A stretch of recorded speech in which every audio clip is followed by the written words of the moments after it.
ಈಗಾಗಲೇ ರಾಜ್ಯ ರಾಜಕೀಯದಲ್ಲಿ ಕಳೆದ 3 ತಿಂಗಳಿಂದಲೂ ಕೂಡ ನಡೀತಾ ಇರುವಂತಹ ಬೆಳವಣಿಗೆ ಅಂತ ಹೇಳಿದ್ರೆ ಏನಾಗುತ್ತೆ, ಯಾವ ಸ್ವರೂಪದಲ್ಲಿ ನಾಯಕತ್ವದ ವಿಚಾರದಲ್ಲಿ ನಿರ್ಧಾರಗಳು ಬರ್ತವೆ ಅಂತ ಹೇಳಿ ಇದರ ನಡುವೆ ಹುಮ್ಮಸ್ಸು, ಮುಗುಳ್ನಗೆ, ಕಾಲಾಯ ತಸ್ಮೈ ನಮಃ.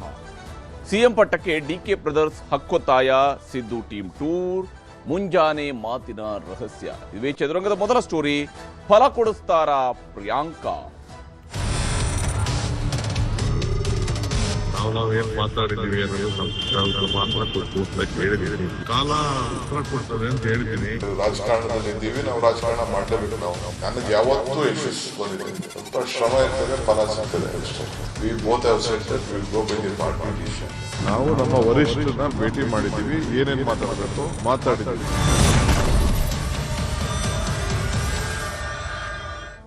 ವರಿಷ್ಠರನ್ನ ಭೇಟಿಯಾಗಿದ್ದೀವಿ, ನಮ್ಮ ಶ್ರಮ ಇರುತ್ತೆ, ಶ್ರಮ ಇದ್ದಲ್ಲಿ ಫಲ ಇರುತ್ತೆ. ದೇವರು ಶಾಪನೂ ಕೊಡಲ್ಲ, ವರನೂ ಕೊಡಲ್ಲ, ಕೇವಲ ಅವಕಾಶ ಮಾತ್ರ ಕೊಡಿಸ್ತಾನೆ. ಇವು ಇತ್ತೀಚೆಗೆ ಡಿ ಕೆ ಶಿವಕುಮಾರ್ ಅವರು ತಮ್ಮ ಅನುಭವದಿಂದ ಬಂದಿರತಕ್ಕಂತಹ ನಡ್ತಾ ಇರುವಂತಹ ಬೆಳವಣಿಗೆಗಳ ಆಧಾರದ ಮೇಲೆ ಕಂಡುಕೊಂಡಿರ್ತಕ್ಕಂತಹ ಭಾಳ ಪ್ರಮುಖವಾಗಿರುವಂತಹ ಫಿಲಾಸಫಿ ಅದು. ಯಾಕೆಂದರೆ ಅವ್ರಿಗೆ ಯಾವುದೇ ವಿಚಾರಗಳನ್ನು, ಯಾಕಂದರೆ ಮನಸ್ಸಿನಲ್ಲಿರ್ತಕ್ಕಂಥ ಎಲ್ಲ ಆಸೆಗಳನ್ನು ಬಹಿರಂಗವಾಗಿ ಚರ್ಚೆ ಮಾಡೋಕ್ಕಾಗೋದಿಲ್ಲ. ಅಂಥ ಸಂದರ್ಭದಲ್ಲಿ ಬೇರೆ ಬೇರೆ ತತ್ವಗಳ ಮೂಲಕವಾಗಿ ಅದನ್ನು ಹೇಳಬೇಕಾಗತ್ತೆ. ಅಂಥದ್ದೇ ತತ್ವಗಳನ್ನು ಪ್ರತಿಪಾದಿಸ್ತಾ ಇದ್ದಾರೆ ಡಿ ಕೆ ಶಿವಕುಮಾರ್ ಅಂತದ್ದು ಸ್ಪಷ್ಟ ಇದೆ. ಯಾಕಂದರೆ ಅವರ ಮಾತುಗಳು, ಅವರ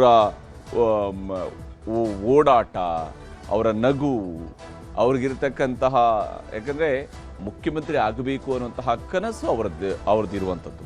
ನಾವು ಕನಕಪುರದಿಂದ ಕಿವಿ ಮೇಲೆ ಹೂ ಇಟ್ಕೊಂಡು ಬಂದಿಲ್ಲ, ರಾಜಕಾರಣ ಮಾಡೋಕ್ಕೆ ಬಂದಿದ್ದೀನಿ ಅನ್ನುವಂತಹ ಮಾತುಗಳನ್ನು ಸುಮಾರು 7 ವರ್ಷದ ಹಿಂದೆ ಅವರು ಬಹಿರಂಗವಾಗಿ ಹೇಳಿಕೊಂಡಾಗ ಇದಕ್ಕೆ ಕಾರಣ ಇತ್ತು, ಬಲವಾದಂತಹ ಕಾರಣ ಇತ್ತು. ಸುಮ್ಮನೆ ಅವರು ಅದನ್ನು ಹೇಳಿರಲಿಲ್ಲ. ಅಲ್ಲಿನ ನಂತರವೂ ಕೂಡ ಇಂತಹ ಮಾತುಗಳನ್ನು ಅನೇಕ ಸಂದರ್ಭಗಳಲ್ಲಿ ಶಿವಕುಮಾರ್ ಅವರು ಹೇಳಿಕೊಂಡಿದ್ದಾರೆ. ಈಗ ಮತ್ತೆ 2 ದಿವಸಗಳ ಪ್ರವಾಸವೂ ಕೂಡ ಆಗಿದೆ.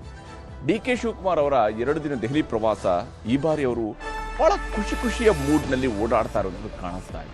ಅವರ ಮುಖದಲ್ಲಿ ಬಹಳಷ್ಟು ಸಂದರ್ಭಗಳಲ್ಲಿ ನಗುವನ್ನು ಅವರು ಇಟ್ಕೊಂಡೇ ಪ್ರಯತ್ನವನ್ನು ಪಡ್ತಾ ಇದ್ದಾರೆ. ಶಿವಕುಮಾರ್ ಅವರ ದೆಹಲಿ ಭೇಟಿ ಬೆನ್ನಲ್ಲೇ ಸಿಎಂ ಆಪ್ತರು ವಿದೇಶಕ್ಕೆ ಹೋಗುವಂಥದ್ರ ಬಗ್ಗೆಯೂ ಕೂಡ ಚರ್ಚೆಗಳು ಶುರುವಾಗಿದ್ದಾವೆ. ನಿಜಕ್ಕೂ ಹೋಗ್ತಾರಾ? ಹೊರಟು ನಿಂತವರಲ್ಲಿ ಹಿಂದೇಟು ಹಾಕ್ತಾ ಇರುವಂಥವ್ರು ಎಷ್ಟು ಮಂದಿ, ಇದನ್ನು ಕೂಡ ನೋಡಬೇಕು. 1000 ದಿನಗಳ ಸಮಾರಂಭ ಅಥವಾ 1000 ದಿನಗಳ ಸಂಭ್ರಮವನ್ನು ಆಚರಿಸ್ಕೊಳ್ಳೋದಕ್ಕೆ ಸರ್ಕಾರ ಸಜ್ಜಾಗಿರುವಾಗಲೇ ಸಾವಿರಾರು ಲೆಕ್ಕಾಚಾರಗಳು ಕೂಡ ಕಾಂಗ್ರೆಸ್ ಮನೆಯಲ್ಲಿ ನಡೀತಾ ಇದೆ. ಕಾಂಗ್ರೆಸ್ ಮನೆಯಲ್ಲಿ ನಡೀತಾ ಇರುವಂತಹ ಲೆಕ್ಕಾಚಾರಗಳು, ಅಲ್ಲಿ ಆಗ್ತಾ ಇರುವಂತಹ ಚರ್ಚೆಗಳನ್ನು ಗಮನಿಸ್ತಾ ಹೋದರೆ ನಿಜಕ್ಕೂ ಕಾಂಗ್ರೆಸ್ನಲ್ಲಿ ಏನಾಗ್ತಾ ಇದೆ? ಕರ್ನಾಟಕದ ಜನ 136 ಸೀಟ್ಗಳನ್ನು ಗೆಲ್ಲಿಸಿ ವಿಧಾನಸಭೆಗೆ ಕಳಿಸಿದಾಗ ಒಂದು ಸ್ಥಿರ ಆಡಳಿತ, ಸ್ವಚ್ಛ ಆಡಳಿತ, ಸುಭದ್ರ ಆಡಳಿತ, ದೂರದೃಷ್ಟಿಯ ಆಡಳಿತ, ಸಮರ್ಪಕ ಆಡಳಿತ, ಇವುಗಳನ್ನು ನಿರೀಕ್ಷೆ ಮಾಡಿಯೇ ಕೊಟ್ಟಿರುವುದೇ ಹೊರತು ಬೇರೆ ಯಾವ ಕಾರಣಕ್ಕಾಗಲ್ಲ. ನಾಯಕತ್ವದ ನಿರ್ಧಾರಗಳನ್ನು ಆ ಪಕ್ಷ ತೆಗೆದುಕೊಳ್ಬೇಕಾಗತ್ತೆ. ತೆಗೆದುಕೊಂಡಿದೆಯಾ, ತೆಗೆದುಕೊಳ್ತಾ ಇದೆಯಾ, ಈ ಗೊಂದಲಗಳು ಯಾಕೆ? ಈ ಎಲ್ಲ ಪ್ರಶ್ನೆಗಳ ನಡುವೆ ಶಿವಕುಮಾರ್ ಅವರು ತಮ್ಮ ಆಕಾಂಕ್ಷೆಯನ್ನು ವ್ಯಕ್ತಪಡ್ತಾ ಇದ್ದಾರೆ. ಹಾಗಾದರೆ ಏನು ಅವರ ಆಕಾಂಕ್ಷೆಗಳು ಏನು ಅನ್ನೋದು ಒಂದು ಭಾಗ ಆದರೆ, ಮತ್ತೊಂದು ಕಡೆಯಲ್ಲಿ ಪ್ರಿಯಾಂಕಾ ಗಾಂಧಿಯವರ ಜೊತೆಗೂ ಕೂಡ ಅವರ ಮಾತುಕತೆ ಇವತ್ತು ದೆಹಲಿಯಲ್ಲಿ ನಡೆದಿದೆ. ದೆಹಲಿಯಲ್ಲಿ ಇವತ್ತು ಪ್ರಿಯಾಂಕಾ ಗಾಂಧಿಯವರ ಜೊತೆ ಕೂಡ ಮಾತುಕತೆ ಮಾಡಿದ್ದಾರೆ. ಸಹಜವಾಗಿಯೇ ಪ್ರಿಯಾಂಕಾ ಗಾಂಧಿಯವರ ಜೊತೆಗೆ ಮಾತುಕತೆ ನಡೆಸೋದಕ್ಕೆ ಮತ್ತು ಕೆ ಸಿ ವೇಣುಗೋಪಾಲ್ ಅವರ ಜೊತೆಗೆ ಅಣ್ಣ ತಮ್ಮ ಇಬ್ಬರು ಕೂಡ ಸಪರೇಟ್ ಆಗಿ ಮಾತುಕತೆ ನಡೆಸಿರೋದಕ್ಕೆ ಅವಕಾಶ ಸಿಕ್ಕಿರೋದ್ರಿಂದಾಗಿ ತಮ್ಮ ಅಹವಾಲುಗಳನ್ನು ಅವರ ಮುಂದಿಡುವ ಪ್ರಯತ್ನ ಮಾಡಿದ್ದಾರೆ. ದಿಲ್ಲಿ ಟೂರ್ ಎಲ್ಲವೂ ಕೂಡ ಸಸ್ಪೆನ್ಸ್ ಆಗಿಯೇ ಇದೆ. ಯಾಕಂದರೆ ಸದ್ಯಕ್ಕಂತೂ ಅವರು ನೇರವಾದಂತಹ ಮಾತುಗಳನ್ನು ಹೇಳ್ತಾ ಇಲ್ಲ. ಶಿವಕುಮಾರ್ ಅವರು ಬಹಳಷ್ಟು ಕಡೆಗಳಲ್ಲಿ ಅಡ್ಡಗೋಡೆ ಮೇಲೆ ದೀಪ ಇಟ್ಟ ರೀತಿಯಲ್ಲಿ ಅವರು ಮಾತಾಡ್ತಾ ಇದ್ದಾರೆ. ಬೆಳಕು ಆ ಕಡೆಗೂ ಬರ್ತಾ ಇದೆ, ಕತ್ತಲು ಈ ಕಡೆಗೂ ಕೂಡ ಇರುತ್ತೆ. ಹೀಗಿರುವಾಗ ಯಾವ ಸ್ವರೂಪದಲ್ಲಿ ಮುಂದೇನು ಅನ್ನುವಂಥದ್ದಕ್ಕೆ ಸಂಪೂರ್ಣವಾದಂತಹ ಉತ್ತರ ಸಿಗ್ತಾ ಇಲ್ಲ. ಆದರೆ ಬದಲಿಗೆ ಅವರು ಬೇರೆ ಬೇರೆ ಅಂಶಗಳನ್ನು ಅಥವಾ ರೂಪಕಗಳನ್ನು ಬಳಕೆ ಮಾಡಿ ಅವರು ಮಾತಾಡ್ತಾ ಇದ್ದಾರೆ. ಸ್ವಾಮಿ ಕಾರ್ಯದೊಂದಿಗೆ ಸ್ವಕಾರ್ಯ, ಇದು ಕೂಡ ಹೈಕಮಾಂಡ್ ಭೇಟಿಯ ಸಂದರ್ಭದಲ್ಲಿ ಆಗಿರತಕ್ಕಂತಹ ಬೆಳವಣಿಗೆ. ಯಾಕಂದರೆ ಸ್ವಾಮಿ ಕಾರ್ಯ ಅಂದರೆ ಹೈಕಮಾಂಡ್ನ ಕೆಲಸವೂ ಕೂಡ ಮಾಡೋದಕ್ಕೆ ಹೋಗಿದ್ದಾರೆ ಅವರು. ಅಸ್ಸಾಂ ಚುನಾವಣೆಗೆ ಅವರು ವೀಕ್ಷಕರಾಗಿದ್ದಾರೆ. ಹೀಗಾಗಿ ಅಸ್ಸಾಂ ಚುನಾವಣೆಯ ದೃಷ್ಟಿಯಿಂದ ವೀಕ್ಷಕರಾಗಿ ಹೋಗಿ ಅವರು ಸಭೆ ಕೊಡ್ತಾಗ ಸ್ವಕಾರ್ಯದ ಬಗ್ಗೆಯೂ ಕೂಡ ಮಾತುಕತೆ ನಡೆಸಿದ್ದಾರೆ. ತನ್ನ ಸ್ಥಾನಮಾನದ ವಿಚಾರದಲ್ಲೂ ಕೂಡ ಅವರಿಗೆ ಇದು ಒಂದು ವಿಶೇಷವಾದಂತಹ ಒಂದು ಅವಕಾಶ ಸಿಕ್ಕಿರೋದು ಅಂತ ಹೇಳಿದ್ರೆ, ಸಾಮಾನ್ಯ PCC ಅಧ್ಯಕ್ಷರಿಗೆ ನೇರವಾಗಿ ಎಂಟ್ರಿ ಇದ್ದೇ ಇರುತ್ತೆ AICCಯಲ್ಲಿ. ಆದರೆ ಈಗ ಬಹಳಷ್ಟು ಬಾರಿ ಹೋಗೋದಕ್ಕೆ ಅವಕಾಶ ಸಿಗುತ್ತೆ. ಅಸ್ಸಾಂ ಎಲೆಕ್ಷನ್ಗೆ ಸಂಬಂಧಪಟ್ಟಂತೆ ಬಹಳಷ್ಟು ಬಾರಿ ಭೇಟಿಯಾಗೋದಕ್ಕೆ ಅವಕಾಶ ಸಿಗುತ್ತೆ. ಆ ಸಂದರ್ಭದಲ್ಲಿ ತಮ್ಮ ವಿಚಾರವನ್ನು ಕೂಡ ಹೇಳ್ಕೊಳ್ತಾರೆ. ಸಿಎಂ ಪಟ್ಟಕ್ಕಾಗಿ ಹೈಕಮಾಂಡ್ ಮುಂದೆ ಡಿಕೆ ಪ್ರಬಲ ಹಕ್ಕೊತ್ತಾಯವನ್ನ ಮಾಡ್ತಾನೆ ಇದ್ದಾರೆ. ಯಾಕಂದ್ರೆ ಕಾಯುವಿಕೆ ಅದಕ್ಕೂ ಒಂದು ತಾಳ್ಮೆ ಇರುತ್ತೆ ಅನ್ನುವಂತಹ ನಿಟ್ಟಿನಲ್ಲೂ ಕೂಡ ಚರ್ಚೆಗಳು ಬಹಿರಂಗವಾಗಿ ಆಗಿದ್ದಾವೆ. ಇದರಲ್ಲಿ ಮುಚ್ಚುಮರೆ ಯಾವುದೂ ಇಲ್ಲ. ಈಗ ಶಿವಕುಮಾರ್ ಅವ್ರಿಗೆ ಮುಖ್ಯಮಂತ್ರಿ ಆಗುವಂಥ ಆಸೆ ಇಲ್ವಾ ಅಂತ ಕೇಳಿದರೆ ಆ ಪ್ರಶ್ನೆಯಾಗಿ ಉಳಿದಿಲ್ಲ. ಈಗ ಅವರ ಆಸೆಯನ್ನು ಅವರು ನಾನಾ ಸ್ವರೂಪಗಳಲ್ಲಿ ವ್ಯಕ್ತಪಡಿಸಿದ್ದಾರೆ. ಸಿಎಂ ಪಟ್ಟಕ್ಕಾಗಿ ಅವರು ಹಕ್ಕೊತ್ತಾಯವನ್ನು ಕೂಡ ಮಾಡ್ತಾ ಇದ್ದಾರೆ. ಕೆ.ಸಿ. ವೇಣುಗೋಪಾಲ್ ಮುಂದೆ ಡಿ.ಕೆ. ಬ್ರದರ್ಸ್ ಅವರು ಕೂಡ ಬಿಗಿಪಟ್ಟು ಹಿಡಿದಿದ್ದಾರೆ. ಒಂದು ಡಿ.ಕೆ. ಸುರೇಶ್ ಅವರಿಗೆ KMFನ ಅಧ್ಯಕ್ಷ ಸ್ಥಾನಕ್ಕೆ ಬೇಕಂತ ಟ್ರೈ ಕೂಡ ನಡೀತಾ ಇದೆ ಪ್ಯಾರಲಲ್ ಆಗಿ. ಆದರೆ ಅದೇ ಸಂದರ್ಭದಲ್ಲಿನೇ ಶಿವಕುಮಾರ್ ಅವ್ರನ್ನ ಮುಖ್ಯಮಂತ್ರಿ ಮಾಡಬೇಕು ಅನ್ನೋಂತಹ ವಿಚಾರದಲ್ಲಿ ಅವರು ಬಹಳ ಹಕ್ಕೊತ್ತಾಯವನ್ನು ಮಾಡ್ತಾ ಇದ್ದಾರೆ. 2.5 ವರ್ಷ ಅಂತ ನಿಮ್ಮ ಸಮ್ಮುಖದಲ್ಲೇ ಮಾತಾಗಿತ್ತು. ಯಾಕಂದ್ರೆ ಆ ಮಾತುಕತೆ ಸಂದರ್ಭದಲ್ಲಿ ಕೆ.ಸಿ. ವೇಣುಗೋಪಾಲ್ ಕೂಡ ಇದ್ರು. ಅಲ್ಲಿ ನಿಜಕ್ಕೂ 2.5 ವರ್ಷದ ಮಾತಾಗಿತ್ತಾ ಇಲ್ವಾ ಅನ್ನೋದನ್ನ ಶಿವಕುಮಾರ್ ದೃಢಪಡಿಸಬೇಕು, ವೇಣುಗೋಪಾಲ್ ಅವರು ದೃಢಪಡಿಸಬೇಕು, ಸಿದ್ದರಾಮಯ್ಯ ಅವರು ದೃಢಪಡಿಸಬೇಕು, ಅಥವಾ ಮಲ್ಲಿಕಾರ್ಜುನ ಖರ್ಗೆ ಅವರು, ರಾಹುಲ್ ಗಾಂಧಿ ಅವರು ದೃಢಪಡಿಸಬೇಕು. ಆದರೆ ಶಿವಕುಮಾರ್ ಅವರ ಕಡೆಯ ಅಭಿಪ್ರಾಯದ ಪ್ರಕಾರ 2.5 ವರ್ಷ ಮಾತುಕತೆ ಆಗಿತ್ತು. ಅಲ್ಲಿ ಆ ದಿನ ನಿಮ್ಮೆಲ್ಲರ ಸಮ್ಮುಖದಲ್ಲಿ ಸಿದ್ದರಾಮಯ್ಯನವರು ಕೂಡ ಮಾತು ಕೊಟ್ಟಿದ್ರು. 2.5 ವರ್ಷದ ನಂತರ ಅಧಿಕಾರ ಬಿಟ್ಟುಕೊಡೋದಕ್ಕೆ ಸಂಬಂಧಪಟ್ಟಂತೆ ಸಿದ್ದರಾಮಯ್ಯನವರು ಕೂಡ ಮಾತು ಕೊಟ್ಟಿದ್ರು. ಈಗ ಸಿದ್ದರಾಮಯ್ಯನವರ ಮಾತು ಹಾಗೂ ನಿಮ್ಮೆಲ್ಲರ ಆಶ್ವಾಸನೆಯಂತೆ ನಾವು ನಡ್ಕೊಂಡು ಬಂದಿದ್ದೇವೆ. ನಾವು ಸುಮ್ಮನೆ ಕುಳಿತಿರಲಿಲ್ಲ, ನಾವು ಯಾವುದೇ ರೀತಿಯಿಂದ ಡಿಸ್ಟರ್ಬ್ ಮಾಡಿಲ್ಲ. ಪಕ್ಷದ ಪರವಾಗಿ ನಿಂತಿದ್ದೀವಿ, ಸರ್ಕಾರದ ಪರವಾಗಿ ನಿಂತಿದ್ದೀವಿ, ಎಲ್ಲವೂ ಕೂಡ ಮಾಡ್ಕೊಂಡು ಬಂದಿದ್ದೀವಿ. ಹೀಗಿರುವಾಗ 2.5 ವರ್ಷ ಮುಗಿದಿದೆ. ಮಾತು ಕೊಟ್ಟಂತೆ ಅಧಿಕಾರ ಹಸ್ತಾಂತರ ಆಗಲಿ.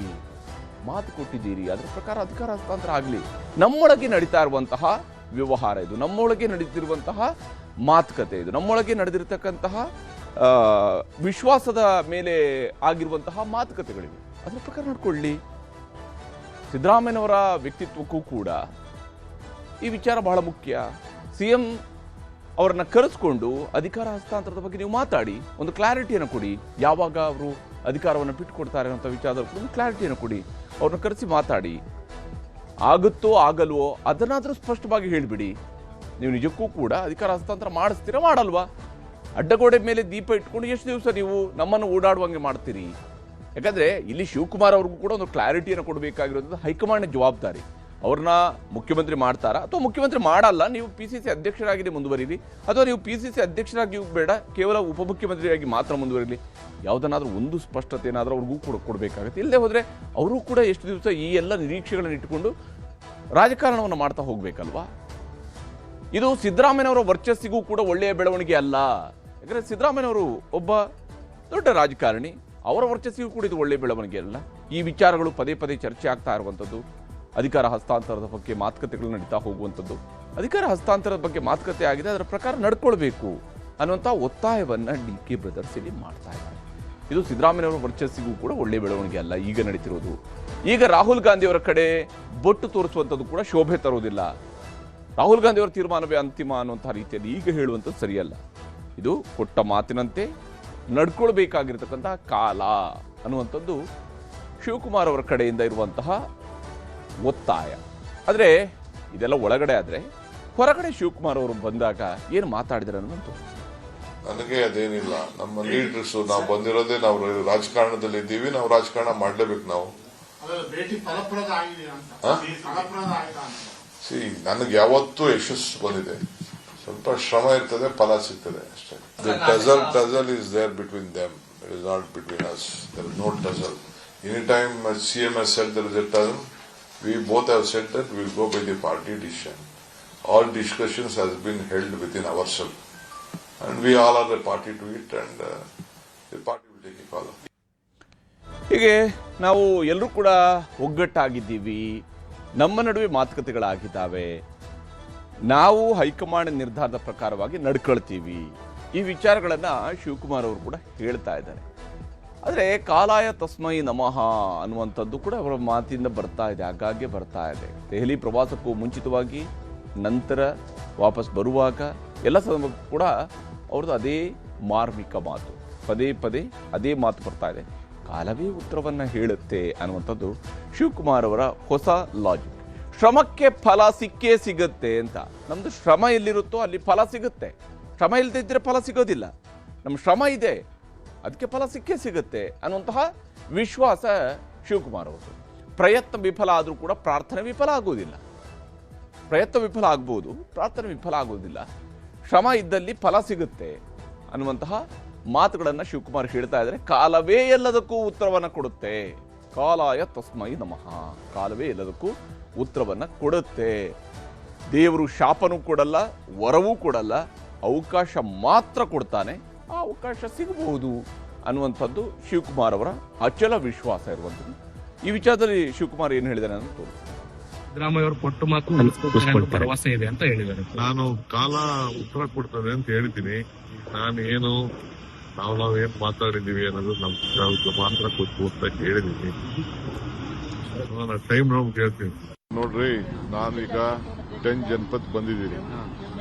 ನಾನು ಒಳಗಡೆ ಏನ್ ಮಾತಾಡಿದೆ, ಯಾರ ಹತ್ರ ಮಾತಾಡಿದೆ ಅಂತ ನಾನೇನು ಡಿಸ್ಕ್ಲೋಸ್ ಮಾಡಬೇಕಾದಂತ ಅವಶ್ಯಕತೆ ಇಲ್ಲ. ಬೀದಿಯಲ್ಲಿ ನಿಂತ್ಕೊಂಡು ನಾವೆಲ್ಲ ಅದೆಲ್ಲ ರಾಜಕಾರಣ ಮಾತಾಡೋಕೆ ಇಲ್ಲ. ನಾವು ನಮ್ಮ ವರಿಷ್ಠರನ್ನ ಭೇಟಿ ಮಾಡಿದ್ದೀವಿ, ಏನೇನ್ ಮಾತಾಡಬೇಕು ಮಾತಾಡಿದೀವಿ ಅಷ್ಟೇ.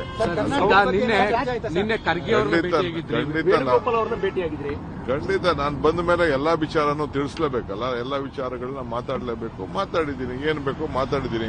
ಅದನ್ನ ನಾನು ಪಬ್ಲಿಕ್ ಅಲ್ಲಿ ನಾನೆಲ್ಲ ಮಾತಾಡಕ್ಕೆಲ್ಲ ಆಗಲ್ಲ. ಬಂದ ಮೇಲೆ ಅವೆಲ್ಲ ನಾವು ನಾವೆಲ್ಲ ಏನು ಹೇಳಕ್ಕೆ ಅಂತ ನಾನು ಬಂದಿರೋದೇ ರಾಜಕಾರಣ ಮಾಡ್ಲಿಕ್ಕೆ. ಎಲ್ಲ ವಿಚಾರನ ಮಾತಾಡದೆ ಬರೀ ಸುಮ್ನೆ ಇಲ್ಲಿ ಬಂದು ಈ ಗಾಳಿ ಕುಡ್ಕೊಂಡು ಹೋಗಿ ಬಂದಿದೀವ. ನಾವು ಏನೇನ್ ಬೇಕೋ ನಾವು ಮಾತಾಡಿದೀವಿ. ಕಾಲ ಎಲ್ಲದಕ್ಕೂ ಉತ್ತರ ಕೊಡ್ತದೆ. ನಾವೇನಿಲ್ಲಿ ಈ ಗಾಳಿ ಕುಡ್ಕೊಂಡು ಹೋಗೋದಕ್ಕೆ ಬಂದಿದೀವ, ಕಾಲ ಎಲ್ಲದಕ್ಕೂ ಉತ್ತರ ಕೊಡುತ್ತೆ ಅಂತ ಹೇಳಿ ಶಿವಕುಮಾರ್ ಅವರು ಹೇಳಿದ್ದಾರೆ. ಯಾಕಂದ್ರೆ ದೆಹಲಿಯಲ್ಲಿ ಅವರು ಇವತ್ತು 10th ಜನಪಥ್ನಲ್ಲಿ ಪ್ರಿಯಾಂಕಾ ಗಾಂಧಿ ಅವರನ್ನೂ ಸೇರಿದಂತೆ ಕಾಂಗ್ರೆಸ್ ನಾಯಕರುಗಳನ್ನ ಭೇಟಿಯಾಗಿದ್ದಾರೆ. ಸಹಜವಾಗಿಯೇ ಅಲ್ಲಿ ಒಂದಿಷ್ಟು ಮಾತುಕತೆಗಳು, ಅದು ರಾಜಕೀಯದ ಮಾತುಕತೆಗಳು ಆಗಿರ್ತವೆ. ಕರ್ನಾಟಕದ ಮಾತುಕತೆ ಆಗಿದೆಯಾ ಇಲ್ವಾ ಅನ್ನುವಂಥದ್ರ ಬಗ್ಗೆ ಶಿವಕುಮಾರ್ ಅವರು ದೃಢಪಡಿಸಬೇಕು, ಅಥವಾ ಅವರ ಪಕ್ಷದ ವರಿಷ್ಠ ನಾಯಕರುಗಳು ದೃಢಪಡಿಸಬೇಕು. ಆದರೆ ಇಲ್ಲಿ DK ದೆಹಲಿ ಟೂರನ್ನು ನಾವು ಗಮನಿಸಬೇಕು. ಯಾಕಂದರೆ ನವೆಂಬರ್ ತಿಂಗಳಿನಲ್ಲಿ ಅವರು ನವೆಂಬರ್ 20ನೇ ತಾರೀಕಿನ ನಂತರ ತಾನು ಕರ್ನಾಟಕದ ಮುಖ್ಯಮಂತ್ರಿ ಆಗ್ತೀನಿ ಅನ್ನೋಂಥ ವಿಶ್ವಾಸವನ್ನು ಇಟ್ಕೊಂಡಿದ್ರು. ನವೆಂಬರ್ನಲ್ಲಿ ಆಗಲಿಲ್ಲ. ಡಿಸೆಂಬರ್ ತಿಂಗಳಿನಿಂದ ಈಗ ಫೆಬ್ರವರಿ ತನಕ ಹಲವು ಬಾರಿ ಅವರು ದೆಹಲಿಗೆ ಹೋಗಿದ್ದಾರೆ. ಹಾಗೆ ಹೋದಾಗ 2-3 ದಿವಸಗಳ ಕಾಲ ಅಲ್ಲಿ ಉಳ್ಕೊಂಡಿದ್ದಾರೆ. ಡಿಸೆಂಬರ್ನಲ್ಲಿ 3-4ನೇ ತಾರೀಕಿನಂದು ಹೋಗಿದ್ದರು ಶಿವಕುಮಾರ್ ಅವರು. ಇಲಾಖೆ ಕೆಲಸ ಮತ್ತು ನಾಯಕರ ಭೇಟಿಗಾಗಿ ಹೋಗಿದ್ರು. ಡಿಸೆಂಬರ್ 13, 14, 15 3 ದಿವಸ ಹೋಗಿದ್ರು. ಅದು ಕೂಡ ಇಲಾಖೆಯ ಕೆಲಸ ಮತ್ತು ಹೈಕಮಾಂಡ್ ನಾಯಕರ ಭೇಟಿಯ ಉದ್ದೇಶ. ಡಿಸೆಂಬರ್ 23, 24ರಂದು ಹೋಗಿದ್ರು, ಇಲಾಖೆಯ ಕೆಲಸ ಮತ್ತು ನಾಯಕರ ಭೇಟಿ. ಜನವರಿ ತಿಂಗಳಿನಲ್ಲಿ 4 ದಿವಸಗಳ ಕಾಲ ಹೋದರು. 16, 17, 18, 19ಕ್ಕೆ ಹೋಗಿದ್ರು, ಇಲಾಖೆಯ ಕೆಲಸ ಮತ್ತು ನಾಯಕರ ಭೇಟಿ. ಆ ಸಂದರ್ಭದಲ್ಲಿ ಅಸ್ಸಾಂ ಚುನಾವಣೆಗೆ ಸಂಬಂಧಪಟ್ಟಂತಹ ಸಭೆಯೂ ಕೂಡ ನಡೆದಿತ್ತು. ಫೆಬ್ರವರಿಯಲ್ಲಿ ಈಗ 10, 11, 12 3 ದಿವಸಗಳ ಕಾಲ ಇಲಾಖೆಯ ಕೆಲಸ, ಹೈಕಮಾಂಡ್ ನಾಯಕರುಗಳ ಭೇಟಿ. ಹೀಗೆ ಪದೇ ಪದೇ ದೆಹಲಿಗೆ ಹೋಗ್ತಾ ಇದ್ದಾರೆ. ದೆಹಲಿಗೆ ಹೋದಾಗ ಏನಾಗ್ತಾ ಇದೆ ಶಿವಕುಮಾರ್ ಅವರ ಮಾತನ್ನು ತೋರಿಸಿ. ಕಾಂಗ್ರೆಸ್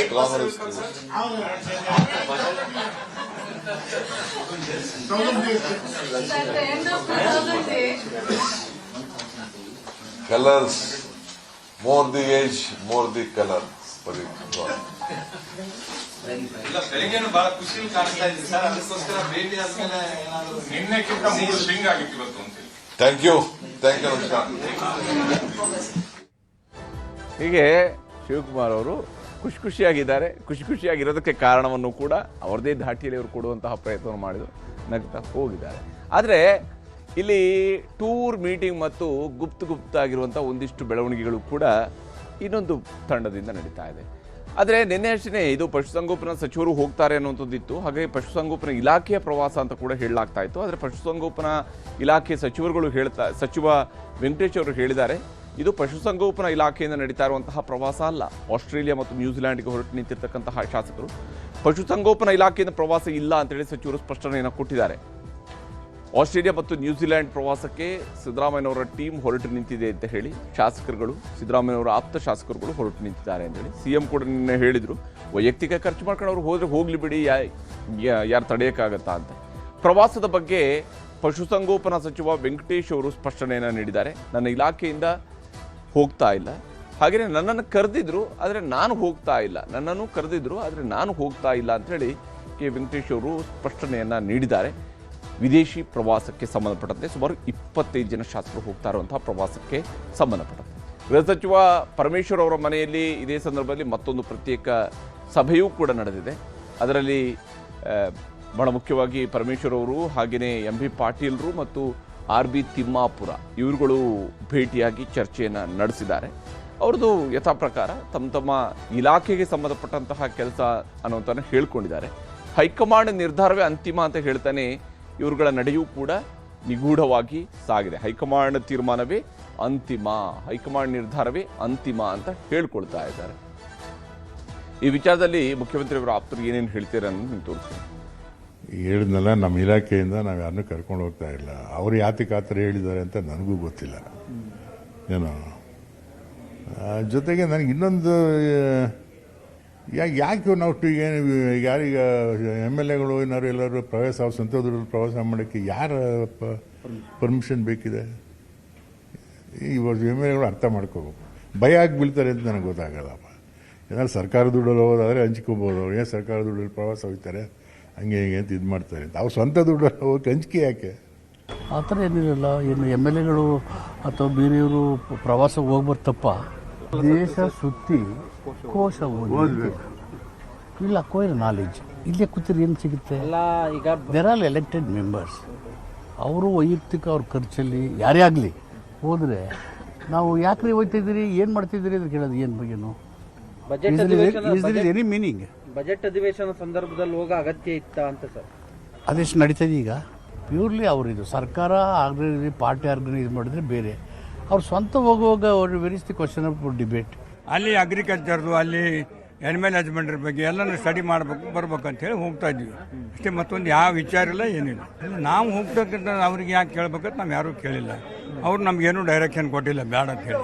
ಸುರ್ಜೇವಾಲ ಅವರು ಅಥವಾ ಏನಾದರೂ ಹೈಕಮಾಂಡ್ ಏನಾದರೂ ಇದಕ್ಕೆ ಬ್ರೇಕ್ ಹಾಕಿದ್ರೆ ಹೋಗಬೇಡಿ ಅಂದರೆ ತಮ್ಮ ನಿಲ್ವ ಹೇಗೆ ಸರ್? ನಮ್ದೇನು ಬಿಡ್ತೀವಿ, ನಮ್ಮ ಹೈಕಮಾಂಡ್ ಹೇಳಿದ ಮಾತು ನಾವು ಕೇಳಲೇಬೇಕಲ್ಲ. ಈಗ ಶಾಸಕರು ಅಂತ ಹೇಳಿದ್ರೆ ವಿದೇಶ ಪ್ರಯಾಣ ಮಾಡಬಾರ್ದ? ಅಲ್ಲ, ಒಟ್ಟಾರೆಯಾಗಿ ಒಂದು ಟೀಮ್ ಆಗಿ ಹೋಗ್ತಾ ಇದಾರೆ ಅಂತ ಮಾಡಬಾರ್ದ? ಟೀಮ್ ಆಗಲ್ಲ, ಏನೋ ಫ್ರೆಂಡ್ಸ್ ಕೇಳ್ರಿ. ಈಗ ಫ್ರೆಂಡ್ಸು ಸೇರಿ ಈ ಸದನ ಮುಗಿದಿದೆ, ಹೋಗೋಣ ಅಂತಕ್ಕಂಥ ಚರ್ಚೆಯನ್ನು ಮಾಡಿದ್ದಾರೆ. ಅದಿನ ಸಂಪೂರ್ಣವಾಗಿ ಹೋಗಲೇಬೇಕಂತಕ್ಕಂಥದ್ದಿಲ್ಲ. ನಮ್ಮ ಸ್ವಂತ ಹಣದಲ್ಲಿ ನಾವು ವಿದೇಶ ತಿರುಗಲಿಕ್ಕೂ ಕೂಡ ನಿಮ್ದು ಅಬ್ಜೆಕ್ಷನ್ ಐತೆ ಅಂದ್ರೆ ನಮ್ಮ ಭಾಳ ಕಷ್ಟ ಆಗ್ತದೆ. ಅವರು ಖಾಸಗಿ ಪ್ರವಾಸ ಮಾಡ್ತೀವಿ ಅಂತ ಅವರು ಹೇಳಿದ್ದಾರೆ. ಅವರು ಪಶುಸಂಗೋಪನೆ ಇಲಾಖೆಯವರು ಕರ್ಕೊಂಡು ಹೋಗ್ತಾರೋ ಅಥವಾ ಅವರೇ ಇಲಾಖೆಯಿಂದ ಸ್ಪಾನ್ಸರ್ ಮಾಡಿದ್ದಾರೋ ಅಥವಾ ಅವರು ಪ್ರೈವೇಟಾಗಿ ಹೋಗ್ತಾ ಇದ್ದಾರೋ ಅದು ಅವ್ರಿಗೆ ಬಿಟ್ಟಿದ್ದು. ಇಲಾಖೆಯದು ಟ್ರಾನ್ಸ್ಫರ್ಸ್ಗಳೆಲ್ಲ ಆಗಿದೆಯಲ್ವಾ, ಅದ್ರ ಬಗ್ಗೆ ಅವರ ಬದಲಾವಣೆಗಳು ಅಥವಾ ಇನ್ನೂ ಅಡಿಷನಲ್ಗಳು ಅದೆಲ್ಲ ಹೇಳಕ್ಕೆ ಬಂದಿದ್ರು. ಈಗ ಮನೆ ಮುಖ್ಯಮಂತ್ರಿ ಕುರ್ಚಿಯಲ್ಲಿ ಮನೆ ಸಿದ್ದರಾಮಯ್ಯ ಅವರು ಕೂತಿದ್ದಾರೆ. ಈಗ ಸಿದ್ದರಾಮಯ್ಯಗೆ ಬದಲಾವಣೆ ಮಾಡಬೇಕಂದ್ರೆ ನಮ್ಮಿಂದ, ನಿಮ್ಮಿಂದ, ನಾಗೇಂದ್ರ ಸಾರಿಂದ ಸಾಧ್ಯ ಇಲ್ಲ, ಹೈಕಮಾಂಡಿಂದ ಮಾತ್ರ ಸಾಧ್ಯ. ನನ್ನ ಅಭಿಪ್ರಾಯ ನಾನು ಹೇಳ್ಕೊಳ್ಬೋದು. ನನ್ನ ಅಭಿಪ್ರಾಯ ಈಗ 28ವರೆಗೂ ಸಿದ್ದರಾಮಯ್ಯ ಅವರೇ ಮುಖ್ಯಮಂತ್ರಿ ಆಗಿರ್ತಾರಂತ ನನ್ನ ಅಭಿಪ್ರಾಯ. ಆದರೂ ನಮ್ಮ ಪಕ್ಷ ಹೈಕಮಾಂಡ್ ಪಕ್ಷ. ನಾವು ಹೈಕಮಾಂಡ್ ಗೆರೆ ಹಾಕಿದ್ದು ನಾವು ಯಾರೂ ಗೆರೆ ದಾಟಲ್ಲ. ಅವ್ರು ಬದಲಾವಣೆ ಮಾಡಬೇಕಾದ್ರೆ ಹೈಕಮಾಂಡ್ ಮಾಡಬೇಕಾಗಿರೋದು, ನೀವು ಮಾಡೋಕ್ಕಾಗಲ್ಲ. ಹೀಗೆ ಎಲ್ಲರೂ ಕೂಡ ಅವರವರ ವೈಯಕ್ತಿಕ ಅಭಿಪ್ರಾಯ ಅಂತ ಕೂಡ ನಾನಾ ರೀತಿಯಂಥ ಅಭಿಪ್ರಾಯಗಳನ್ನು ವ್ಯಕ್ತಪಡಿಸ್ತಾ ಇದ್ದಾರೆ. ಇದು ಸಹಜವಾಗಿ ಪ್ರತಿಪಕ್ಷದವರಿಗೆ ಖುಷಿಯನ್ನು ಕೊಡ್ತಾ ಇದೆ. ಈ ವಿಚಾರದಲ್ಲಿ ಬಿಜೆಪಿ ರಾಜ್ಯಾಧ್ಯಕ್ಷರಾಗಿರ್ತಕ್ಕಂತಹ BY ವಿಜೇಂದ್ರ ಹಾಗೆ ಪ್ರತಿಪಕ್ಷ ನಾಯಕ ಆರ್ ಅಶೋಕ್ ಏನು ಹೇಳ್ತಾರೆ ಅನ್ನೋದು ನಿಮ್ಗೆ ತೋರಿಸ್ತೀವಿ. ಈ ಸರ್ಕಾರದ ಮುಖ್ಯಮಂತ್ರಿಗಳ ಆದ್ಯತೆ ಏನು ಅಂತೇಳಿ ಇದರಲ್ಲೇ ಗೊತ್ತಾಗ್ತದೆ. ಶಾಸಕರುಗಳ ಅನುದಾನ ಕೊಡಿ ಅಂತ ಹೇಳಿದ್ರೆ ವಿದೇಶ ಪ್ರವಾಸದ ಭಾಗ್ಯವನ್ನು ಮುಖ್ಯಮಂತ್ರಿ ಕೊಡೋದಕ್ಕೆ ಹೊರಟಿದ್ದಾರೆ. ನಿನ್ನೆ ಮುಖ್ಯಮಂತ್ರಿ ಏನು ಹೇಳಿದ್ದಾರೆ? ಅದು ನಾವು ಯಾವುದು ಸರ್ಕಾರದಿಂದ ಕೊಡ್ತಾ ಇಲ್ಲ ಹಣ, ಅವರೇ ಸ್ವಂತ ಖರ್ಚು ಮೇಲೆ ಹೋಗ್ತಾ ಇದ್ದಾರೆ ಅಂತೇಳಿ. ಹಾಗಾಗಿ ಇವೆಲ್ಲವೂ ಕೂಡ ಅಂದರೆ ನಾನು ಅದೇ ಹೇಳಿದಲ್ಲ, ಸರ್ಕಾರದ ಪ್ರಿಯಾರಿಟೀಸ್ ಏನು, ಆದ್ಯತೆ ಏನು ಅಂತೇಳಿ ಇದರಲ್ಲೇ ಗೊತ್ತಾಗ್ತದೆ. DK ಶಿವಕುಮಾರ್ ಭಾಳ ಲೇಟಾಗಿ ಎದ್ದಿದ್ದಾರೆ. ಅವ್ರದ್ದು ಪೆರೇಡ್ ಇದ್ದಿದ್ದು November 20th. ಅವತ್ತು ಬಾವುಟ ಆರಿಸ್ಬೇಕಾಯ್ತು. ಅವರು ಟೂ ಲೇಟ್ ಬಾವುಟ ಆರಿಸ್ತಾ ಇದ್ದಾರೆ. ಅವರು ಬಂಡಾಯದ ಬಾವುಟವನ್ನು. ಸಂಕ್ರಮಣನೂ ಮುಗ್ದೋಯ್ತಲ್ಲ, ಸಂಕ್ರಮಣ ಆಗೋಯ್ತು. ಅದರಿಂದ ಇನ್ನು ಕಾಯೋ, ನನಗೆ ತಿಳಿದ ಪ್ರಕಾರ ಇನ್ನು DK ಕಾದರೆ ಏನು ಉಪಯೋಗ ಇಲ್ಲ ಅಂತ ಅನಿಸ್ತೈತೆ. ಏನು ಸಿದ್ದರಾಮಯ್ಯ ಬಿಟ್ಕೊಡೋ ಮೂಡಲ್ಲಿ ಇದ್ದಂಗೆ ಕಾಣಿಲ್ಲ. ಬಡ್ಜೆಟ್ ಮಾಡ್ತಾ ಇದ್ದಾರೆ, ಅದಾದಮೇಲೆ ಚುನಾವಣೆಗಳು. ಒಟ್ಟಲ್ಲಿ ಅವ್ರು ಹೇಳ್ದಂಗೆ ಹಳೆ ಕಾಂಗ್ರೆಸ್ ಅವ್ರಿಗೆ ದಿಕ್ಕಿಲ್ಲದ ಪರಿಸ್ಥಿತಿ ಕಾಂಗ್ರೆಸ್ ಪಾರ್ಟಿಯಲ್ಲಿ ಆಗಿದೆ ಅಂತ ಅವ್ರನ್ನೂ ಇಲ್ಲಿ ಅವರು ಬಂಡಾಯದ ಬಾವುಟವನ್ನು ಹಾರಿಸೋಕ್ಕೆ ಲೇಟ್ ಮಾಡಿದ್ರು ಅನ್ನೋದಕ್ಕಿಂತ ಹೆಚ್ಚಾಗಿ ಆರ್ ಅಶೋಕ್ ಅವರು ಶಿವಕುಮಾರ್ ಅವ್ರನ್ನ ನಂಬ್ಕೊಂಡೊಂದು ಭವಿಷ್ಯ ಹೇಳ್ತಾ ಇದ್ರು. ನವೆಂಬರ್ ನಂತರ ಸಿದ್ದರಾಮಯ್ಯನವರು ಮುಖ್ಯಮಂತ್ರಿಯಾಗಿ ಇರೋದೇ ಇಲ್ಲ ಅಂತ ಒಂದು ಭವಿಷ್ಯ ಹೇಳ್ತಾ ಇದ್ರು. ಅದಕ್ಕೆ ಅವರ ನಂಬಿಕೆ ಆಧಾರವೂ ಕೂಡ ಅದೇ ಶಿವಕುಮಾರ್ ಅವರೇ ಆಗಿದ್ರು. ಆದರೆ ಅದು ಆಗಲಿಲ್ಲ. ಈಗ ಅದಕ್ಕೆ ಆ ಆಸೆಯನ್ನು ಅಶೋಕ್ ಅವರು ಕೂಡ ಕೈ ಬಿಟ್ಟಂಗೆ ಕಾಣ್ತಾ ಇದೆ. ಅವರ ಮಾತುಗಳನ್ನು ನೋಡ್ತಾ ಇದ್ದಾರೆ. ಈಗ ಅವರು ಬಂಡಾಯ ಬಾವುಟ ಹಾರಿಸ್ತಾ ಇದ್ದಾರೆ, ಭಾಳ ತಡವಾಗಿ ಹಾರಿಸ್ತಾ ಇದ್ದಾರೆ ಅನ್ನೋಂತಹ ಮಾತುಗಳನ್ನು ಆರ್ ಅಶೋಕ್ ಅವರು ಹೇಳ್ತಿದ್ದಾರೆ. ಟೀಕೆ ಇವು ಇದ್ದಂಥದ್ದು. ಯಾಕೆಂದರೆ ಆಡಳಿತ ಪಕ್ಷ ಈ ರೀತಿಯಂಥ ಗೊಂದಲಗಳನ್ನು ಮಾಡ್ತಾ ಹೋದರೆ ಪ್ರತಿಪಕ್ಷ ಅದರ ಕಿವಿ ಹಿಂಡುವ ಕೆಲಸವನ್ನು, ಅವರ ಕಾಲೆಳೆಯುವ ಕೆಲಸವನ್ನು, ರಾಜಕೀಯದ ಅಲ್ಲಿ ಉತ್ತರವನ್ನು ಕೊಡಬೇಕಂತ ಕೆಲಸವನ್ನು ಅವ್ರು ಮಾಡಬೇಕು. ಆ ಕೆಲಸವನ್ನು ಪ್ರತಿಪಕ್ಷದವರು ಮಾಡ್ತಾ ಇದ್ದಾರೆ. ಆಡಳಿತ ಪಕ್ಷದಲ್ಲಿ ಈ ಗೊಂದಲ, ಮುಖ್ಯಮಂತ್ರಿಯವರು ಬಜೆಟ್ ಪ್ರಿಪರೇಷನ್ ಮಾಡ್ತಿದ್ದಾರೆ, ಮತ್ತೊಂದು ಕಡೆಯಲ್ಲಿ ನಾಯಕತ್ವ ಬದಲಾವಣೆಯ ಗೊಂದಲಗಳು ನಡೀತಿದ್ದಾವೆ. ಎಲ್ಲಿ ತನಕ ಅನ್ನುವಂಥದ್ದಷ್ಟೇ ಪ್ರಶ್ನೆ ಇರುವಂಥದ್ದು.